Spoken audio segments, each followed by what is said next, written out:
This man had already turned into a zombie, but he was still persistent in finding a safe haven for his daughter, who was less than a year old. The zombie father collapsed to the ground with his daughter on his back. When he opened his eyes again, his daughter was gone. It wasn't until he saw Andy holding his daughter that he breathed a sigh of relief. Now all he had to do was entrust his daughter to the surviving humans before he fully turned into a zombie. However, it wasn't long before Nick's thighs lost sensation. Nick also knew very well that he was about to become a zombie. He looked at his daughter. This little girl was so adorable and full of life, like a flower waiting to bloom.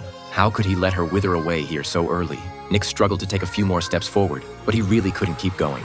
Andy, who was beside him, had also hit his head and lost the strength to walk. In his final moments, Nick glanced at the stick in Andy's hand, then at the rotten flesh on the side of the road, and suddenly had a bold idea. Nick was going to do one last thing for his daughter. Nick tied his own hands and put a mouthguard in to seal his mouth. He carried his daughter and Andy on his back, tying a piece of rotten flesh to a tree branch to guide himself forward.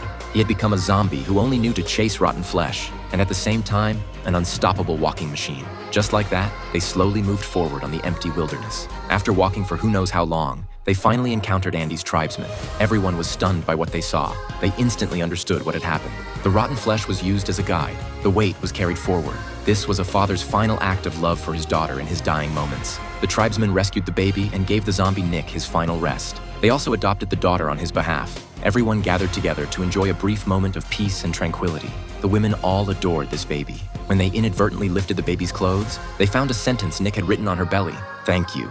This was also Nick's final gesture of respect before his life came to an end.